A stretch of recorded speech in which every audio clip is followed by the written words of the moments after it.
মৰমৰ ছাত্ৰছাত্ৰীসকল, এইটো ইউটিউব চেনেললৈ তোমালোকক আজি পুনৰবাৰ স্বাগতম। আজি তোমালোকৰ বাবে সপ্তম শ্ৰেণীৰ ইংৰাজীৰ লেসন নাম্বাৰ 5ৰ দি ডাবল ডিলছ নামৰ পাঠটোৰ সকলো পাঠভিত্তিক প্ৰশ্ন উত্তৰ লগতে পৰীক্ষাত আহিবলগীয়া গুৰুত্বপূৰ্ণ প্ৰশ্ন উত্তৰবোৰ আলোচনা কৰিম। তো ছাত্ৰছাত্ৰীসকল, তোমালোকে ভিডিঅ'টো স্কিপ নকৰাকৈ লাষ্টলৈকে চাই থাকিবা আৰু যদি মোৰ চেনেলটোত নতুন আহি থাকে তেনেহ'লে ছাবস্ক্ৰাইব কৰিবলৈ নাপাহৰিবা। ইয়াত এক্টিভিটিছত 1 নম্বৰত কি কৈছে, D to understand the theme of the poem। ইয়াত কি কৈছে, তুমি বাৰু বুজিছানে পদ্যটোৰ কি ক'ব বিচাৰিছে? Discuss with your teacher the following questions orally, then write the answer in your exercise book। ইয়াত A নম্বৰ কুৱেশ্যনত কি কৈছে, read the first stanza, then find the answer to the following question with what does the poet William Wordsworth compare himself? The poet Wordsworth compare himself with a pitch of lonely cloud floating high above the high vales and hills। Question B দিয়া আছে, read the second stanza, now find out the following। ইয়াত কি কৈছে, with what does Wordsworth compare the daffodils? ইয়াৰ উত্তৰত হ'ব, the poet is amazed by the daffodils' beauty, thus he compared the daffodils with the stars that shine and twinkle on the Milky Way continuously, and also refer them as a crowd that dance and flutter in the breezes and tossing their hand in sprightly dance। তাৰপিছত চিট দিয়া আছে, read and recite। পঢ়া কি মানে পঢ়া আৰু আবৃত্তি কৰিব দিছে তোমালোকক। Third stanza, now find out what Wordsworth means by jocund company from the options below। ইয়াত অপশ্যনত কি কৈছে,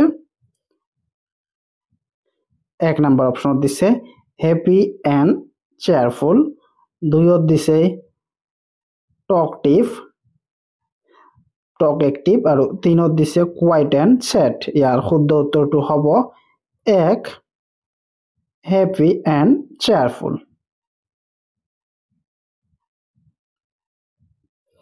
তাৰপিছত বিত দিয়া আছে, read and recite the line। তোমালোকক পঢ়া আৰু আবৃত্তি কৰিব দিছে। I gazed and gazed but little thought what wealth the show brought to me had brought। What does the poet means by the word wealth? Why does he use to word here? ইয়াত কি কৈছে, wealth শব্দটোৱে কি ইয়াত বুজাইছে, তোমালোকে উত্তৰ দিনেকৈ লিখিবা। By the word wealth, the point means that the sense of peace and joy are worth more to the speaker than wealth। He used the word here because the daffodils was a rich experience that not only made him happy then but even later on whenever he recollect the memory। Question 8 দিয়া আছে, read the last stanza of the poem and find out the following information। ইয়াত কি কৈছে, what happens to the poet when he lies on his couch in a sad and thoughtful mood।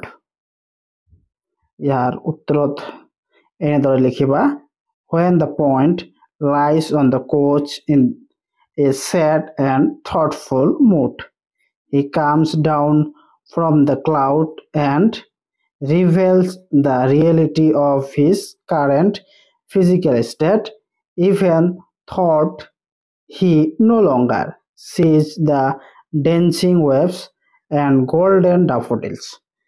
He says that he will never forget them.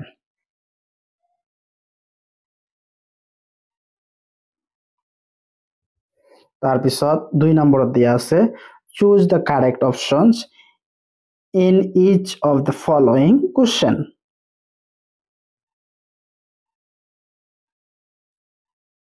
A নম্বৰত কি কৈছে the point compares himself to ইয়াৰ অপশনত কি কৈছে 1 number a pitch of lonely cloud 2 number অপশনটো হৈছে a host of golden daffodils আৰু 3 number অপশনটো হৈছে a lake ইয়াৰ শুদ্ধ উত্তৰটো হ'ব 1 a pitch of lonely cloud.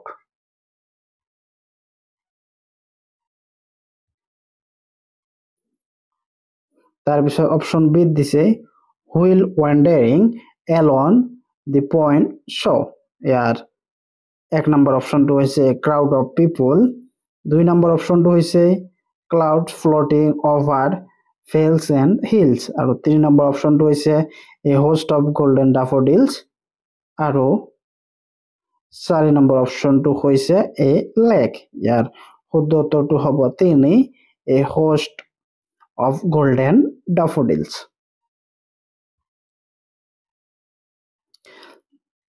তাৰপিছত চিট দিয়া আছে the point compare the daffodils to ইয়াৰ অপশন 1ত দিছে a lonely cloud 2ত দিছে a lake 3ত দিছে the stars in the milky way আৰু 4ত দিছে a boy ইয়াৰ শুদ্ধ উত্তৰটো হ'ব 3 the stars in the milky way. তাৰপিছত কোশ্চেন ডি দিছে the Jokot company refer to his the company of Jokot company ইয়াৰ অপশন 1ত দিছে the daffodils অপশন 2ত দিছে the swirling waves of the lake 3 number অপশনটো হৈছে the dancing daffodils and the waves of the lake আৰু 4 number অপশনটো হৈছে the stars in the milky way ইয়াৰ শুদ্ধ উত্তৰটো হ'ব 1 the daffodils. তাৰপিছত ইত দিয়া আছে the inward eye of the point in the points ইয়াৰ 1 নম্বৰ অপশনটো হৈছে vacant mood 2 নম্বৰটো হৈছে thoughtful mood 3 নম্বৰ অপশনটো হৈছে imagination তাৰপিছত 4 নম্বৰ অপশনত হৈছে bliss of solitude ইয়াৰ শুদ্ধ উত্তৰটো হ'ব 3 imagination. তাৰপিছত 3 নম্বৰত কি কৈছে read the poem and match the following কবিতাটো পঢ়ি এইবিলাক মিলাব দিছে ইয়াত কি হ'ব the waves এইটো ইয়াৰ লগত মিলিব dance beside the daffodils তাৰপিছত the point এইটো ইয়াৰ লগত মিলিব show a host of golden daffodils তাৰপিছত a cloud এইটো ইয়াৰ লগত মিলিব floated over the valleys and hills তাৰপিছত দিছে the daffodils এইটো ইয়াৰ লগত মিলিব stress in a never ending line তাৰপিছতটো the points heart এইটো ইয়াৰ লগত মিলিব filled with pleasure and dance with the daffodils তাৰপিছত 4 নম্বৰত দিয়া আছে read the poem again and answer the following question year a number questionটো হৈছে find a word in stanza 1 that means to roam about ইয়াৰ উত্তৰত হ'ব wandered বা wander তোমালোকে দুটাৰ এটা লিখিলে হৈ যাব তাৰপিছত b number question দিয়া আছে find out what OER means how will you write the actual word ইয়াৰ উত্তৰত হ'ব OER ইয়াৰ অৰ্থ হব অফাৰ কি হব offer the actual word is offer এইটো কি বুজাব ও ইয়াৰে কি বুজাব অভাৰ তোমালোকে উত্তৰত অভাৰ লিখিলে হৈ যাব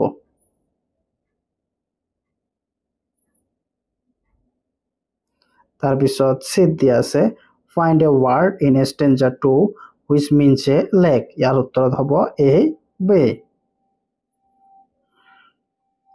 তাৰ পিছত ডি দিয়া আছে what does the point refer to when he says 10,000 soy ইয়াৰ উত্তৰত হ'ব the point refer to the unnumbered when he says 10,000 soy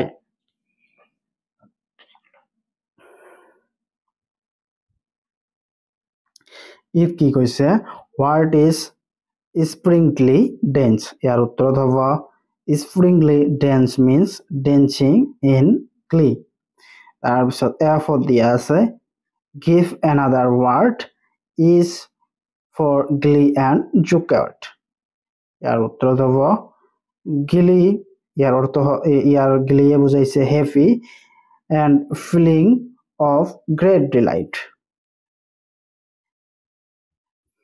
তাৰ পিছত যে দিয়া আছে what is outdid the sparking waves ইয়াৰ উত্তৰত হ'ব in the outdids the sparking waves outdid means defeated the sparking waves তাৰ পিছত এইছত দিয়া আছে give the opposite of the following word opposite word লিখিব কৈছে vacant pleasure আৰু bliss ইয়াৰ উত্তৰত তোমালোকে এনেদৰে লিখিবা vacant ইয়াৰ মানে হৈছে খালি আৰু full ইয়াৰটো অৰ্থ হৈছে ভৰ্তি তাৰ পিছত pleasure ইয়াৰ বিপৰীত শব্দ হ'ব displeasure তাৰ পিছত bliss ইয়াৰ বিপৰীত শব্দ হ'ব sorrow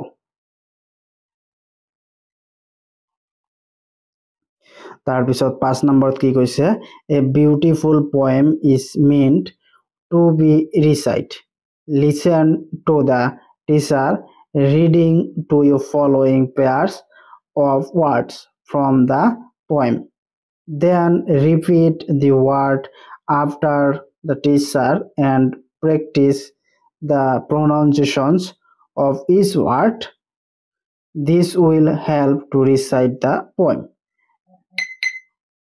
ইয়াত তোমালোকে ভালদৰে pronunciation কৰিব দিছে কবিতাটো পঢ়ি পঢ়ি এইকেইটা pronunciation তোমাক কৰিব দিছে কেনেদৰে হ'ব এইটো pronunciation wondered তোমালোকে wondered এনেদৰে pronunciation কৰিবা bridge এইটো bridge এনেদৰে হ'ব এইটো bridge বেলেগ বুজাইছে আৰু এইটো bridge বেলেগ বুজাইছে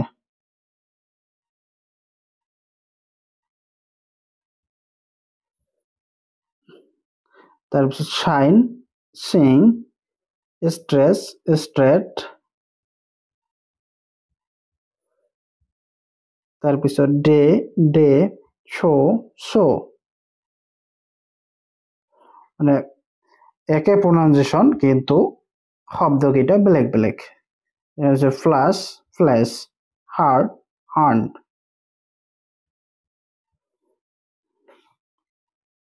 তাৰপিছত 6 নম্বৰ দিছে let's go back to the poem once more and note the following এইফালে তোমাক লোড কৰিব দিছে the first line of the poem ends with cloud b দিছে line 2 ends with hills আৰু line 3 দিছে ends of crowd আৰু line 4 দিছে ends of daffodils note that cloud crowd and pairs rhyming word also note that hills and daffodils are the pairs of rhyming word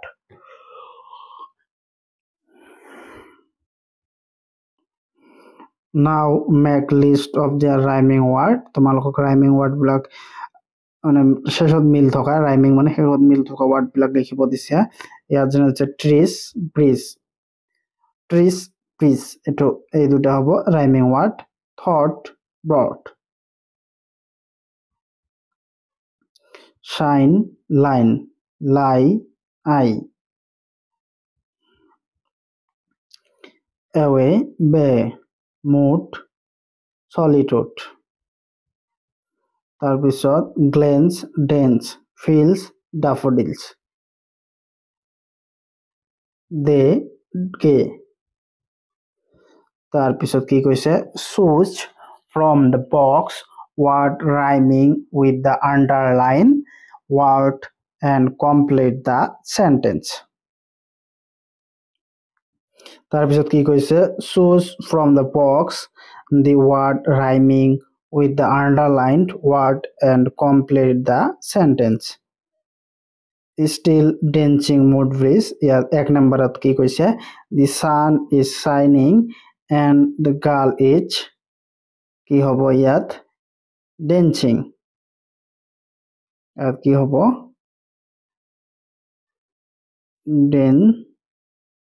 dancing। তোমাক উত্তৰবিলাক পিছত কৈ আছো। তাৰপিছত 2 নম্বৰত কি কৈছে the forest is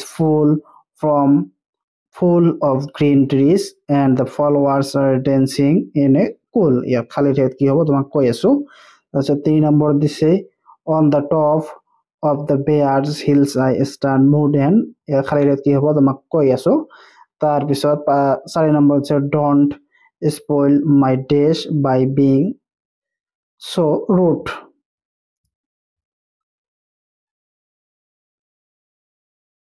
ইয়াত 1 নম্বৰ উত্তৰটো এনেদৰে লিখিবা the sun is shining and the girl is dancing, ইয়াত খালি dancing হ'ব। তাৰপিছত 2 নম্বৰত হ'ব the forest is full green trees and the flowers is dancing the cool breeze, খালি এইখিনি হ'ব। তাৰপিছত 3 number on the top of the bears, এইটো খালি ঠাইত হ'ব standard mood and still। তাৰপিছত 4 number don't spoil my mood, খালি ঠাইত হ'ব mood by being so rude।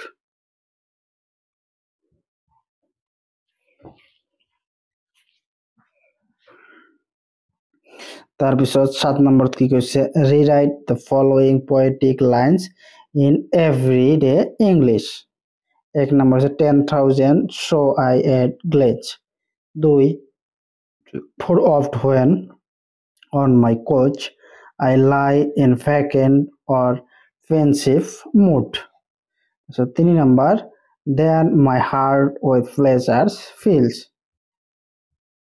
Year 1 number উত্তৰটো হ'ব I saw unnumbered flowers at the side of my eyes।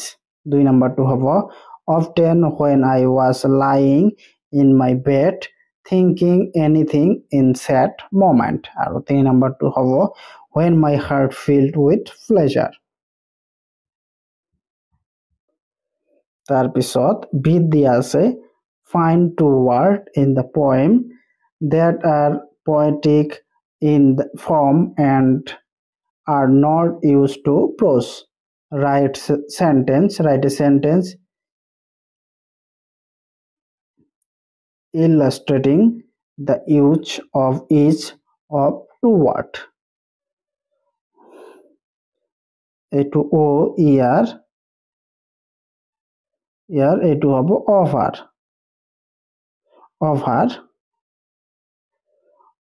the train goes from over the bridge। তাৰপিছত oft এইটো হ'ব often, he often goes to gym।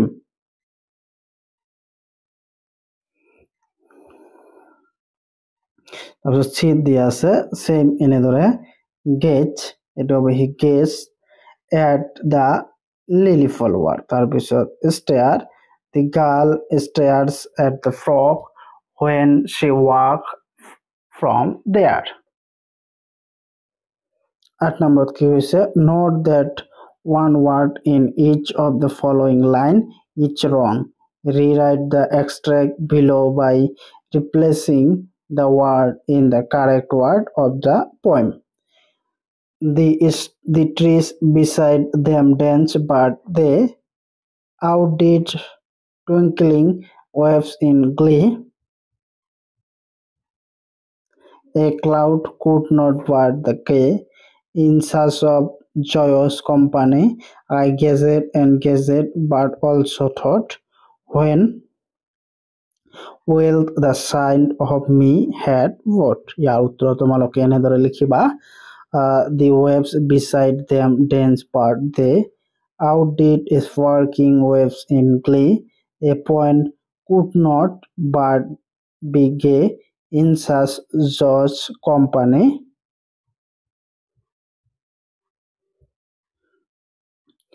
I gazed and gazed, but little thought what wealth the show to me had worth.